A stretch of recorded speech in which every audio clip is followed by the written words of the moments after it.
നമസ്കാരം. Raf talk ഫുട്ബോളിലേക്ക് അവർക്കും സ്വാഗതം. വേൾഡ് കപ്പിൽ നിന്ന് പൊട്ടി പുറത്തായതിനു ശേഷം ജർമ്മൻ ടീമിൽ നിന്ന് കോച്ച് ജൂലിയൻ നഗൽസ്മാൻ റിസൈൻ ചെയ്തിരുന്നല്ലോ. ഇപ്പോഴത്തെ അവരുടെ പുതിയ കോച്ചായിട്ട് യർഗൻ ക്ലോപ്പ് വരുമെന്ന് ഉറപ്പായിരിക്കുന്നു. യർഗൻ ക്ലോപ്പ് ഈ സ്ഥാനത്തേക്ക് പരിഗണിക്കപ്പെടുന്നുണ്ട് എന്നുള്ളത് നമ്മൾ നേരത്തെ റിപ്പോർട്ട് ചെയ്തിരുന്നതാണ്. ഇപ്പോഴത്തെ ജർമ്മൻ മാധ്യമങ്ങൾ കൺഫേം ചെയ്തു പറയുന്നു യർഗൻ ക്ലോപ്പാണ് ടീമിൻ്റെ പുതിയ കോച്ച്. പിന്നെ നമ്മുടെ സുഹൃത്തുക്കൾക്കൊക്കെ ഏറെ വിശ്വാസമുള്ള ഇറ്റാലിയൻ ഫുട്ബോൾ ജേർണലിസ്റ്റ് ഫബ്രീസിയോ റൊമാനോയും ഇക്കാര്യം ഇപ്പോൾ അദ്ദേഹത്തിൻ്റെ സ്വതസിദ്ധമായ ശൈലിയിൽ ഹിയർ വി ഗോ എന്നൊക്കെ പറഞ്ഞുകൊണ്ട് റിപ്പോർട്ട് ചെയ്തിട്ടുണ്ട്. അത് Jurgen Klopp as new Germany head coach.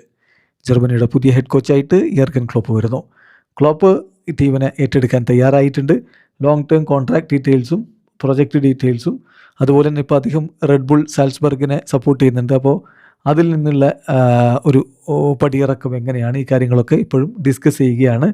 പക്ഷേ he will be the new head coach of Germany. ആ കാര്യം തീരുമാനമായിട്ടുണ്ട്. ക്ലോപ്പ് ഈസ് ബാക്ക് എന്നാണ് ഇപ്പോൾ കൃത്യമായിട്ട് ഫബ്രീസിയോ റൊമാനോ റിപ്പോർട്ട് ചെയ്യുന്നത്. അതായത് പരിശീലക സ്ഥാനത്ത് നിന്ന് മാറി, ലിവർപൂളിൻ്റെ പരിശീലക സ്ഥാനത്ത് മാറിയതിനു ശേഷം കോച്ച് റോളിലല്ല പിന്നെ അദ്ദേഹം വർക്ക് ചെയ്തിട്ടുള്ളത്. RB സാൽസ്ബർഗിൽ മറ്റൊരു റോളിലാണ് അദ്ദേഹം ഉണ്ടായിരുന്നത്. അവിടെ നിന്നാണ് ഇപ്പോൾ അദ്ദേഹം വീണ്ടും ഈ ഒരു കോച്ച് സ്ഥാനത്തേക്ക് മടങ്ങിയെത്തുന്നത്.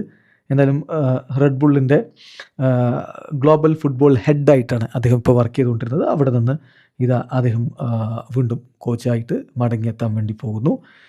നേരത്തെ നമുക്കറിയാം അദ്ദേഹത്തിൻ്റെ ഒരു കോച്ചിങ് കരിയർ എന്ന് പറഞ്ഞാൽ മെയിൻ 05 തുടങ്ങിയതാണ്. അതിനുശേഷം ബൊറൂസിയ ഡോട്ട്മുണ്ടിനെ 2008 മുതൽ 2015 വരെ പരിശീലിപ്പിച്ചു. അത് കഴിഞ്ഞ് 2015 മുതൽ 2024 വരെ ഇംഗ്ലീഷ് ക്ലബ്ബ് ലിവർപൂളിൽ അദ്ദേഹം ഇതിഹാസം രചിച്ചു. അതിനുശേഷമാണ് അവിടെ നിന്ന് പടിയിറങ്ങിയത്. ഇപ്പോഴത്തെ ജർമ്മൻ ദേശീയ ടീമിൻ്റെ കോച്ചായിട്ട് യർഗൻ ക്ലോപ്പ് എത്തുന്നു. ജർമ്മനിയുടെ ഫുട്ബോളിൻ്റെ നല്ല കാലത്തേക്ക് അദ്ദേഹം മടക്കി കൊണ്ടുപോകും എന്ന പ്രതീക്ഷയിലാണ് ആരാധകരുള്ളത്. വീഡിയോ അവസാനിക്കുന്ന ഫുട്ബോൾ ലോകത്തെ കൂടുതൽ വിശേഷങ്ങളുമായി റാഫ് ടോക്സിൽ എത്താം.